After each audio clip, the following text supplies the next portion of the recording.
Je n'aurais jamais imaginé que ce soir-là, en sortant pour un simple verre dans un bar discret de Montmartre, ma vie basculerait dans un tourbillon de passion et de trahison. Mon caleçon. Ce ridicule sous-vêtement à motif cœur que j'avais enfilé par ironie allait devenir le déclencheur d'une catastrophe qui révélerait mes secrets les plus enfouis, m'entraînant dans une romance interdite avec un homme qui briserait mon cœur tout en le guérissant. Et pourtant, comment résister à cette attraction fatale, quand chaque regard échangé promettait à la fois l'extase et la ruine? Dans ce monde où l'amour entre hommes est encore un combat quotidien contre les ombres du passé? Ce soir-là, l'air de Paris était chargé d'une humidité automnale qui collait à la peau comme un regret persistant. J'avais décidé de m'échapper de mon appartement exigu du 18e arrondissement, lassé des soirées solitaires passées à ruminer sur mes échecs amoureux. Isidore, c'est mon nom. Et à 32 ans, je me sentais déjà usé par la vie, comme un vieux vinyle rayé qui répète inlassablement les mêmes erreurs. Pourquoi ce caleçon stupide? C'était un cadeau ironique d'un ex. Un rappel moqueur de mes tentatives ratées pour injecter de la légèreté dans mes relations. Je l'avais mis sans y penser, persuadé que personne ne le verrait jamais. Erreur fatale. Le bar s'appelait Le Refuge. Un endroit cosy niché entre les ruelles pavées, où les habitués venaient noyer leur solitude dans des verres de vin rouge. Je m'installai au comptoir, commandant un whisky sec pour chasser les fantômes de ma journée. Mon travail comme professeur de littérature à la Sorbonne me laissait épuisé. Mais c'était surtout mon cœur qui pesait lourd. J'avais aimé des hommes en secret toute ma vie, naviguant entre des liaisons fugaces et des peurs viscérales d'être découvert. La France d'aujourd'hui est plus ouverte, dit-on. Mais dans mon esprit, les ombres des préjugés familiaux planaient encore, comme des corbeaux sur un champ de bataille intérieur. C'est alors qu'il entra. Maxence. Grand, avec des cheveux châtains qui bouclaient légèrement sur son front, et des yeux bleus qui semblaient percer les âmes. Il portait un pull en laine grise qui moulait subtilement son torse athlétique, et un jean qui trahissait une assurance nonchalante. Il s'assit à 2 tabourets du mien, commandant un cognac d'une voix grave et veloutée. Nos regards se croisèrent par accident, ou était-ce le destin? Et un sourire timide s'esquissa sur ses lèvres. Sale soirée dehors. Hein, murmura-t-il, comme si nous étions de vieux complices.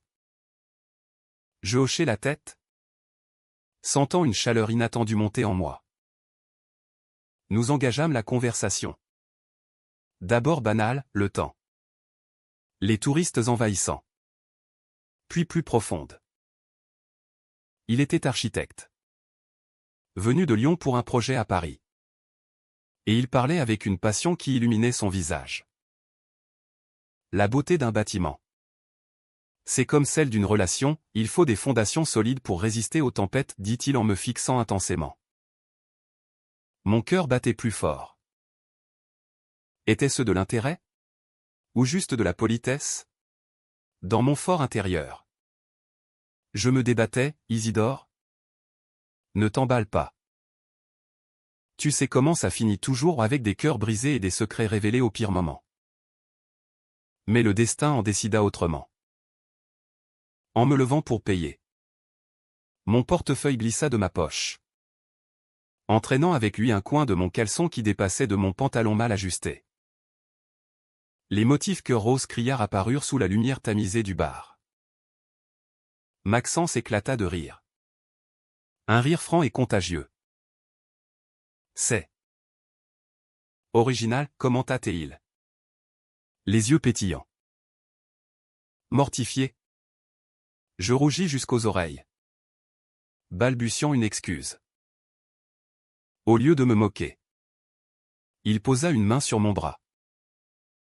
Et c'est charmant. Ça montre que tu as de l'humour.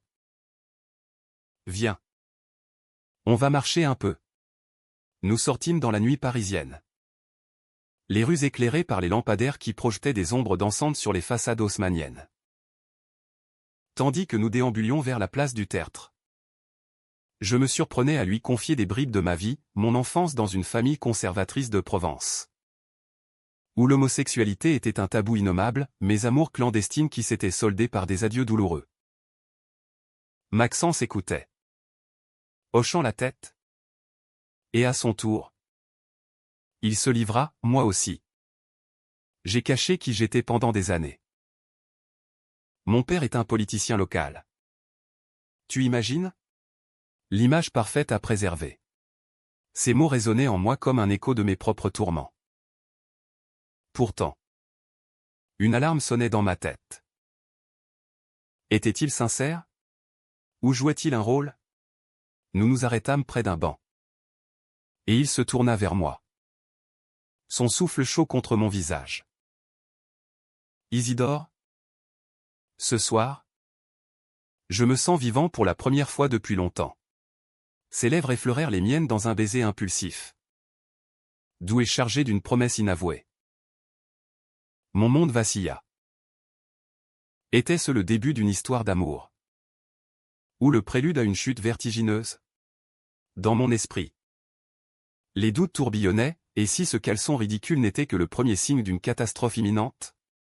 Les jours suivants furent un tourbillon. Maxence m'appela le lendemain. Et nous nous revîmes dans un café du Marais. Quartier vibrant de la communauté LGBT. Assis à une terrasse. Sous un ciel gris parisien. Nous parlions des heures durant. Il me racontait ses voyages. Ses rêves d'architecture durable. Et je lui lisais des extraits de Baudelaire. Mes poètes préférés. Tes yeux me rappellent les vers de Verlaine, mon cœur est las de tout. Même de l'espérance, murmurai-je un après-midi. Sentant une connexion profonde se tisser. Mais déjà, des fissures apparaissaient. Maxence évitait certaines questions sur son passé. Changeant de sujet avec une habileté déconcertante. Parlons de nous. Pas de ce qui nous a brisés, disait-il. Dans mes monologues intérieurs. Je m'interrogeais, pourquoi cette réticence? Était-ce de la prudence? Ou cachait-il quelque chose? Mon cœur. Ce traître choisissait d'ignorer les signaux, préférant se noyer dans l'euphorie naissante. Nous passions des nuits à nous promener le long de la Seine. Nos mains entrelacées discrètement. Évitant les regards indiscrets. Paris. Avec ses ponts illuminés et ses amoureux éternels. Semblait bénir notre union naissante. Pourtant. Une nuit. Alors que nous rentrions chez moi. Un appel sur son téléphone brisa l'harmonie. Il s'éloigna pour répondre. Sa voix tendue, non. Ce n'est pas le moment. Je gère. Quand il revint. Son sourire forcé ne trompa pas mon intuition. Rien d'important, assura-t-il. Mais dans ma poitrine, une angoisse sournoise s'installait. Isidore? Me disais-je. Tu sais que l'amour vrai n'existe pas sans ombre. Et si Maxence était marié? Ou pire? Impliqué dans quelque chose de sombre? Mes pensées tourbillonnaient comme les feuilles mortes balayées par le vent d'automne. Malgré tout, je m'accrochais. Notre premier vrai rendez-vous intime sans franchir les limites physiques que je m'imposais fut un dîner chez lui. Dans un appartement moderne du 7e arrondissement. Il cuisina un bœuf bourguignon. Et nourrîmes de mes anecdotes professorales. Tu es mon refuge. Isidore, murmura-t-il en me serrant contre lui. Cette phrase me hanta, refuge ou prison. Car déjà, je sentais que cette relation me consumait. M'obligeant à affronter mes démons intérieurs. La catastrophe annoncée par ce maudit caleçon semblait se profiler. Mais j'étais trop enamouré pour reculer. Les semaines s'écoulèrent comme un fleuve impétueux. Emportant avec elle mes doutes initiaux pour les remplacer par une dépendance croissante à Maxence. Chaque matin. Je me réveillais avec son image en tête, me demandant comment un simple verre avait pu allumer un tel feu en moi. Mais au fond de mon âme, une voix murmurait, « Attention. Isidore, les flammes les plus vives sont celles qui brûlent le plus vite. » Nous passions nos soirées à explorer Paris ensemble, les musées du Louvre où nous nous perdions dans les regards des statues antiques. Symboles de passions éternelles, les bistrots du quartier latin où nos débats sur la littérature et l'architecture se transformaient en confessions intimes. Maxence se révélait être un homme complexe, aux multiples facettes. Il parlait peu de sa famille. Mais quand il le faisait, c'était avec une amertume palpable. Mon père m'a élevé dans l'idée que l'amour doit être discret. Presque invisible, confia-t-il un soir, alors que nous marchions sous la pluie fine. Ces mots résonnaient en moi. Écho de mes propres luttes. J'avais grandi dans une Provence rigide, où mon oncle, homosexuel assumé, avait été ostracisé par la famille. Je ne veux pas finir comme lui, pensais-je souvent, me débattant entre le désir de vivre librement et la peur du rejet social. Pourtant, notre relation s'approfondissait. Un week-end, nous partîmes pour Versailles, fuyant l'agitation parisienne. Dans les jardins immenses, sous un soleil timide, Maxence me prit la main ouvertement. « Avec toi, je me sens libre, murmura-t-il. » Mon cœur s'emballa. Mais une ombre plana, pourquoi évitait-il toujours les appels de ce numéro inconnu qui sonnait à des heures indues? Dans mes réflexions solitaires, je m'imaginais des scénarios catastrophes ou une double vie. Une fiancée cachée.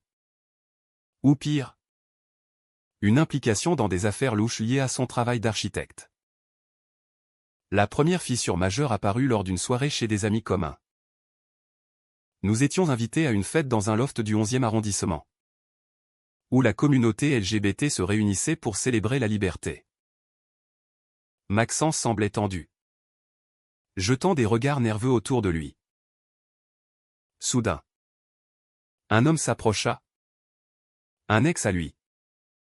Apparemment. « Max, tu n'as pas changé, » dit-il avec un sourire amer. Maxence blêmit, me présentant vaguement comme un ami. Un ami? Le mot me transperça comme une lame. Dans la voiture du retour, je ne pus me retenir. « Pourquoi m'as-tu présenté comme un simple ami? As-tu honte de nous ?» Il soupira, arrêtant la voiture sur le bas-côté. « Isidore? Ce n'est pas ça. C'est compliqué. Mon travail implique des contrats avec des gens conservateurs. Si on apprenait. » Sa voix se brisa. Et pour la première fois, je vis des larmes dans ses yeux. Mon ange fondit en compassion. « Je comprends, » murmurai-je. Mais intérieurement, la rage bouillonnait. Comprendre?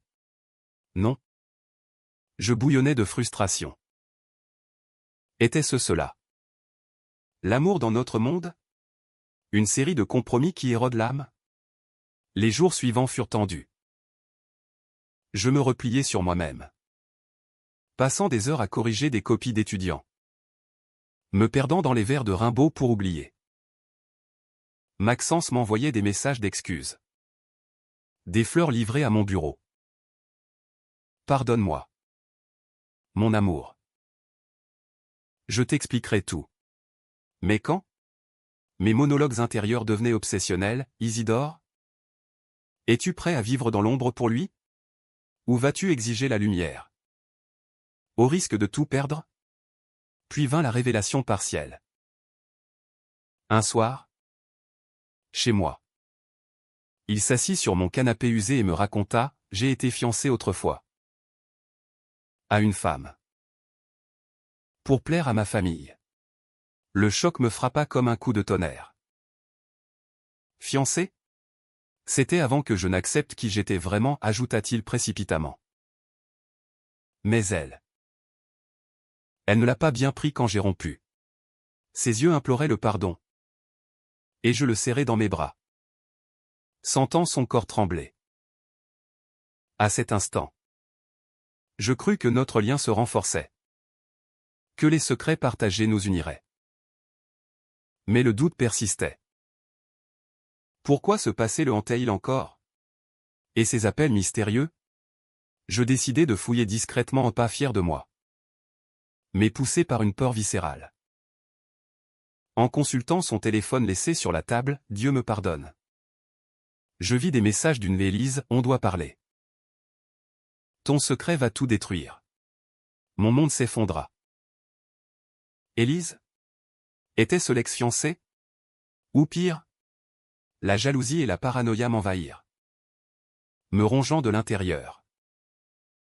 Malgré cela, je choisis le silence, attendant qu'il se confie. Notre relation oscillait entre moments de pure tendresse comme cette promenade au jardin des Tuileries où il m'embrassa sous un arbre centenaire et des tensions muettes. Je t'aime, Isidore, déclara-t-il un jour.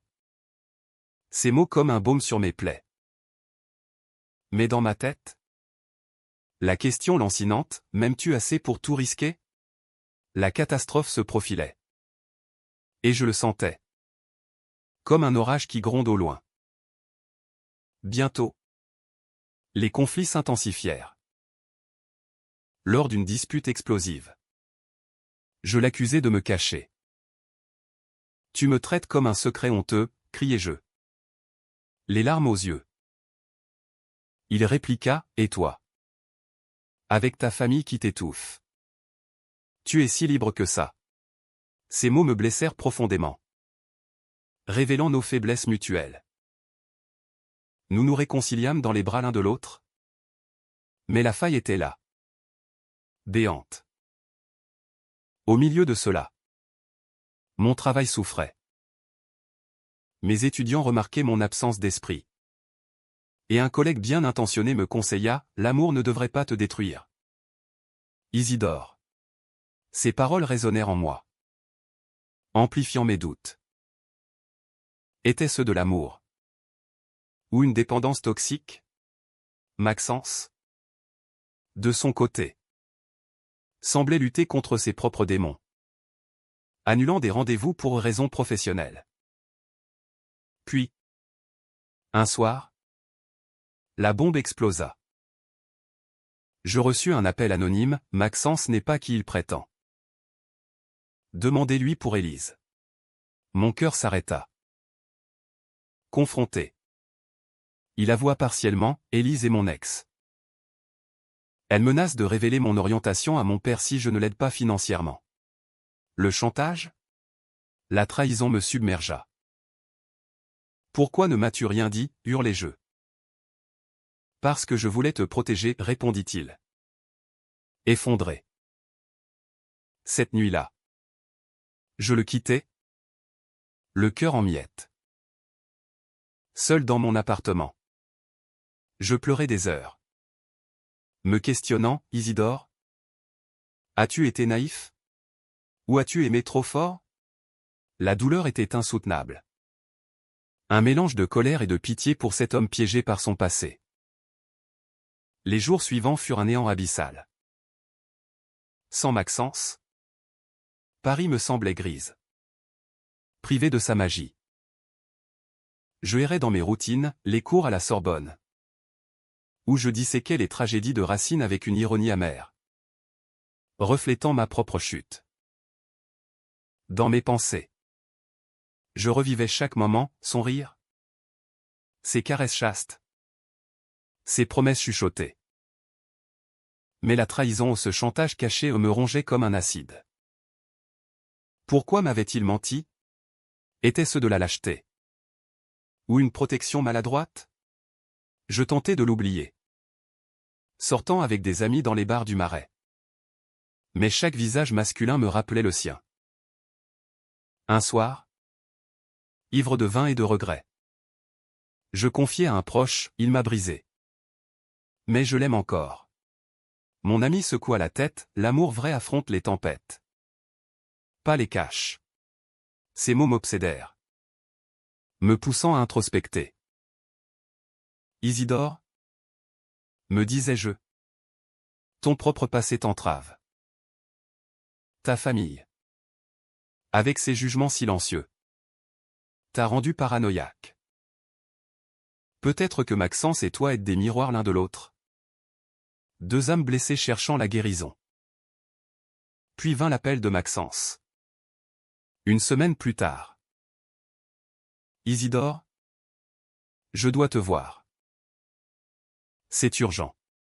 Sa voix tremblait, chargée d'une urgence qui me terrifia.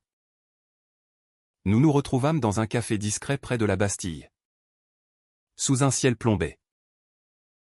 Il arriva pâle, les traits tirés. Élise. Elle a tout révélé à mon père, murmura-t-il. Les yeux rougis. Le choc me frappa, son père. Ce politicien conservateur avait réagi violemment, le déshéritant verbalement. Il m'a dit que j'étais une honte, sanglota-t-il. Mon cœur se serra. Malgré la douleur, je le pris dans mes bras, sentant son corps secoué de spasmes. Pourquoi ne m'as-tu pas fait confiance plus tôt, demandai-je doucement.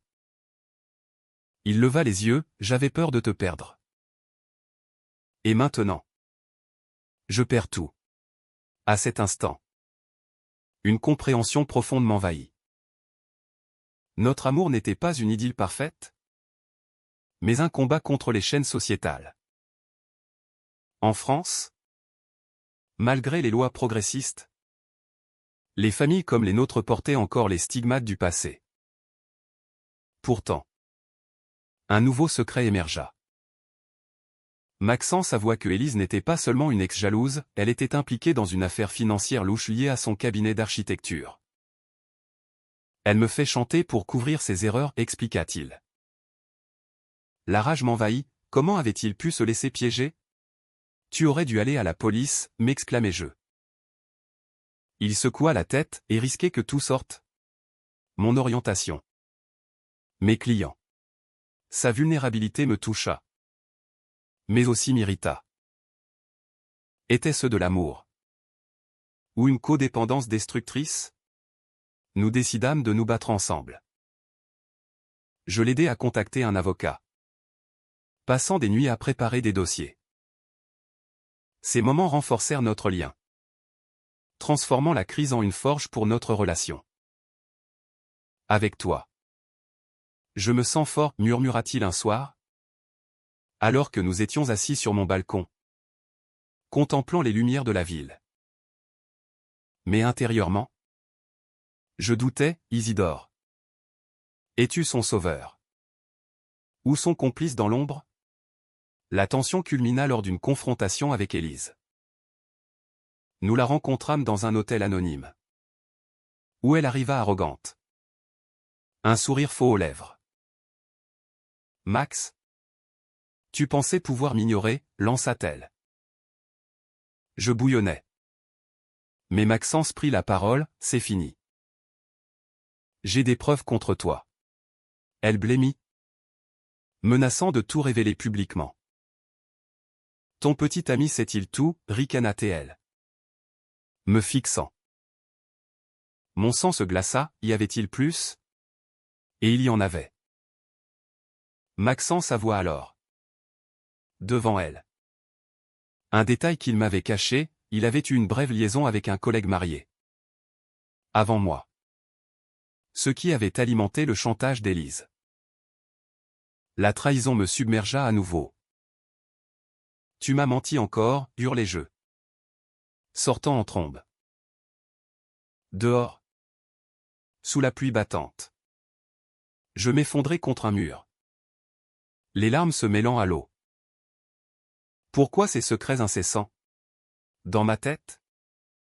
Un chaos, l'amour est-il toujours synonyme de douleur dans notre monde? Maxence me rattrapa. Implorant, c'était avant nous. Je t'aime? Isidore? Plus que tout. Nous nous disputâmes violemment. Nos voix résonnant dans la rue déserte. Tu me demandes de te faire confiance. Mais tu caches tout, accusai-je. Il pleura, j'ai peur. Peur de te perdre comme j'ai perdu les autres. Sa franchise brute me désarma. Nous rentrâmes ensemble. Épuisés. Mais unis par cette épreuve. Les semaines suivantes furent une reconstruction fragile. Nous allâmes en thérapie de couple. Une pratique encore taboue en France pour beaucoup. Mais essentielle pour nous. Le thérapeute nous fit affronter nos peurs, mes abandons familiaux. Ses pressions paternelles. L'amour gay n'est pas plus facile, dit-il. Mais il peut être plus profond. Car forgé dans l'adversité. Ces sessions révélèrent nos dimensions intimes. Transformant nos conflits en compréhension mutuelle. Pourtant, un autre âme inattendu surgit. Mon père. Que je n'avais pas vu depuis des années. M'appela. J'ai entendu des rumeurs sur toi, dit-il d'une voix froide. Comment? Élise. Dans un dernier acte de vengeance. Avait contacté ma famille. Le choc fut abyssal. Es-tu avec un homme, demanda-t-il. Mon monde vacilla. Devais-je nier? Ou assumer? Dans un sursaut de courage. Inspiré par Maxence. Je répondis, oui. Et je l'aime. La réaction fut explosive, cris. Reproches. Menaces de coupure. Mais au fond. Une libération m'envahit. Isidore? Pensai-je. Tu es enfin libre. Maxence me soutint. Devenant mon pilier. Notre relation. Marquée par ces épreuves. Gagnait en profondeur. Nous parlions ouvertement. Partageant nos peurs les plus enfouies. Cependant, la catastrophe n'était pas finie. Élise porta plainte contre Maxence pour diffamation. Entraînant une enquête. Nos vies devinrent un tourbillon judiciaire. Avec des avocats et des audiences. C'est ma faute, se lamentait-il. Je le rassurais, non. C'est notre combat. Ces moments testèrent notre résilience. Nous forçant à des choix difficiles, révéler tout publiquement. Ou risquer la prison pour lui? Au milieu du chaos. Un moment de grâce, une escapade à la campagne normande. Où nous nous réfugiâmes dans une auberge. Là, loin de Paris. Nous redécouvrîmes la tendresse simple. Malgré tout. Je ne regrette rien, murmura-t-il. Mon cœur. Cabossé mais vivant. Répondit en écho. L'enquête judiciaire s'intensifia. Transformant nos jours en un labyrinthe de stress et d'incertitude. Maxence passait des heures chez l'avocat. Revenant épuisé. Les yeux cernés. Si je perds? Tout s'effondre, confiait-il. La voix brisée. Je le serrais contre moi. Masquant ma propre terreur. Intérieurement, je me débattais, Isidore. Jusqu'où iras-tu pour lui? Sacrifierais-tu ta carrière? Ta sérénité? Notre amour. Forgé dans le feu. Semblait invincible. Mais les fissures persistaient. Un soir, lors d'une audience préliminaire, Élise témoigna avec une virulence qui me glaça. Maxence m'a manipulé. Caché sa vie double, accusa-t-elle. Jetant un regard venimeux vers nous. Le juge, un homme austère, nota tout. En sortant, Maxence s'effondra, elle ment. Mais qui croira un gay contre une femme blessée? Ces mots révélèrent l'injustice sous-jacente de notre société. Où les préjugés persistent malgré les apparences progressistes. Cette épreuve nous rapprocha paradoxalement. Nous passâmes des nuits à nous soutenir mutuellement. Partageant des rêves d'avenir, une vie ensemble.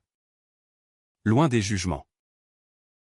Imaginons-nous à la retraite en Provence. Avec un jardin, disais-je pour le distraire. Il souriait faiblement, avec toi. Tout est possible. Mais la réalité nous rattrapait. Mon père. Après notre confrontation. M'avait renié par lettre, tu n'es plus mon fils. La douleur fut vive. Mais libératrice. Pour la première fois. Je me sentais authentique. Puis vint le coup de théâtre inattendu. En fouillant des preuves. Notre avocat découvrit que Élise avait falsifié des documents pour impliquer Maxence dans une fraude. C'est elle la coupable, annonça-t-il triomphalement. Le soulagement nous submergea. Mais aussi la colère, comment avait-elle pu aller si loin? Maxence décida de contre-attaquer. Portant plainte à son tour. Pour nous, dit-il. Me regardant avec une détermination nouvelle. Cette révélation transforma tout. Lors du procès principal. Élise craqua sous l'épreuve. Avouant son chantage motivé par la jalousie et l'avidité. Le juge la condamna à une amende et du sursis. Tandis que Maxence fut blanchi. À la sortie du tribunal. Sous le soleil parisien. Nous nous embrassâmes. Indifférents au regard. C'est fini, murmura-t-il. Mais était-ce vraiment? Les cicatrices restaient. Avec cette victoire, notre relation évolua. Maxence affronta son père, lui expliquant calmement son orientation. La réponse fut froide. Mais pas destructrice, j'ai besoin de temps. Pour moi. Ce fut un pas vers la guérison. Nous décidâmes de vivre ouvertement. Participant à des événements LGBT. Comme la marche des fiertés. Nous ne nous cacherons plus, déclarai-je. Sentant une force nouvelle. Pourtant. Un dernier conflit surgit. Maxence reçut une offre d'emploi à Lyon. Sa ville natale. C'est une chance professionnelle, dit-il. Hésitant. Mon cœur se serra, partir? Et nous, demandai-je. La voix tremblante. Il me serra, viens avec moi. Quitte Paris. Le choix était déchirant. Ma carrière à la Sorbonne. Mes amis ont tout abandonné pour lui? Dans mes réflexions solitaires.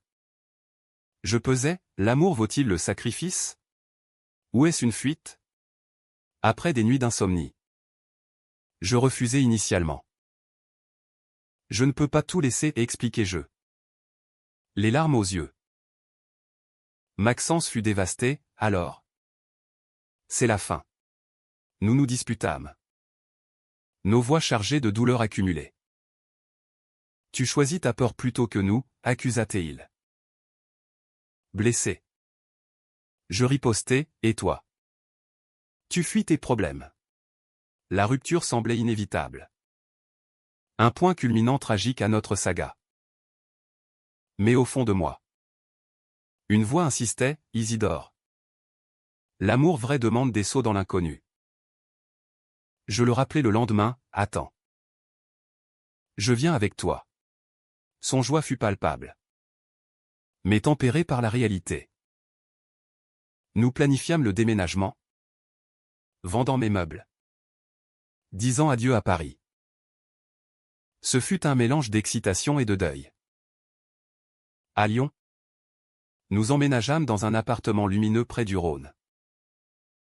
La ville, avec ses traboules mystérieuses et son rythme plus doux, offrit un nouveau départ.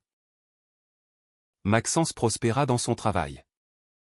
Et je trouvai un poste d'enseignant dans une université locale. Nos jours devinrent une harmonie fragile. Ponctués de moments tendres, des dîners aux chandelles. Des promenades main dans la main. Pourtant, les ombres persistaient.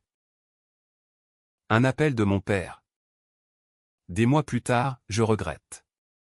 Une réconciliation timide s'amorça, me guérissant partiellement. Maxence, de son côté, reconstruisit sa relation familiale. Lentement. Notre histoire n'était pas un conte de fées, mais une odyssée humaine, marquée par des trahisons surmontées et des amours résilientes.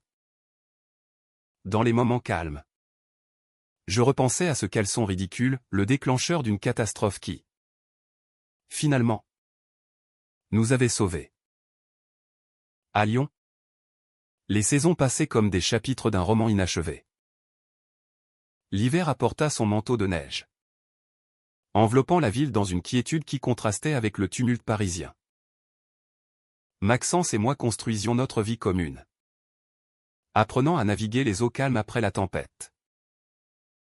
Nous avons survécu, murmurait-il souvent, me serrant contre lui. Mais au fond de mon âme, je savais que les épreuves nous avaient changés, plus forts, mais aussi plus vigilants. Mon nouveau poste à l'université de Lyon me passionnait, enseignant la littérature française à des étudiants avides. Pourtant, des doutes résiduels surgissaient, et si une nouvelle Élise apparaissait? Isidore? Me rappelais-je. L'amour n'est pas exempt de risques, c'est ce qui le rend précieux.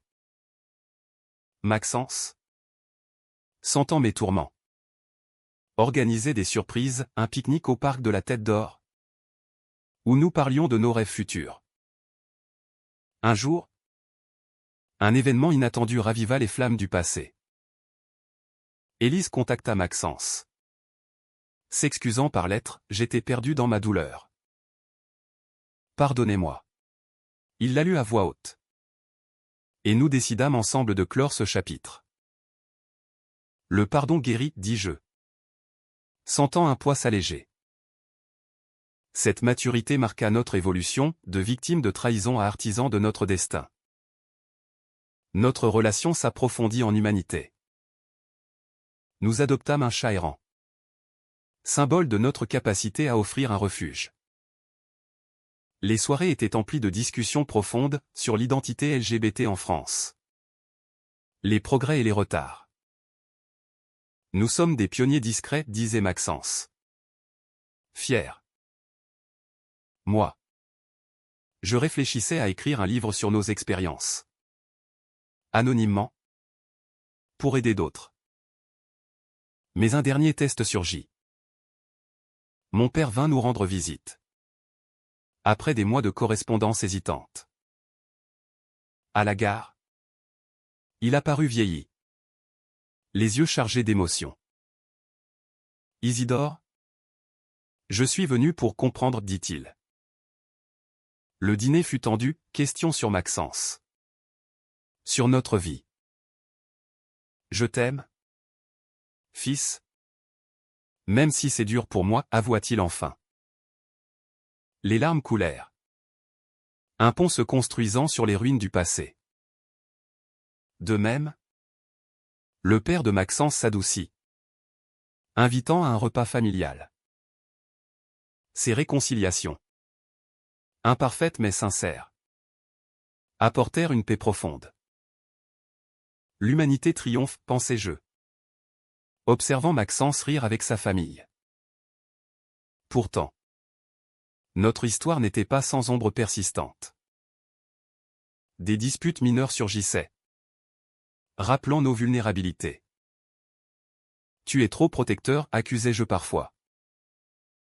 Il répondait, et toi? Trop introspectif.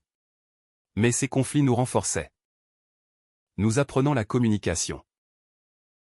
Un soir d'été. Sur les berges du Rhône. Maxence s'agenouilla, Isidore. Veux-tu m'épouser? Le choc me submergea. Suivi d'une joie pure. Oui, murmurai-je. Scellant notre engagement. Le mariage, simple et intime, eut lieu dans une mairie lyonnaise. Entouré d'amis. Ce fut un triomphe personnel. Un acte de visibilité dans un monde encore imparfait. Aujourd'hui. Des années plus tard. Nous vivons une vie ordinaire. Extraordinaire dans sa résilience. Maxence dessine des bâtiments durables. Et j'enseigne avec passion. Notre amour. Né d'une catastrophe ridicule. S'est mué en un lien indéfectible. Preuve que même les secrets les plus sombres peuvent mener à la lumière. En repensant à ce verre tranquille qui déclencha tout. Je souris, la vie. Comme l'amour. Est imprévisible, mais valleuse. Et dans ce pays de France, où les cœurs battent au rythme de la liberté, nous avons trouvé notre place.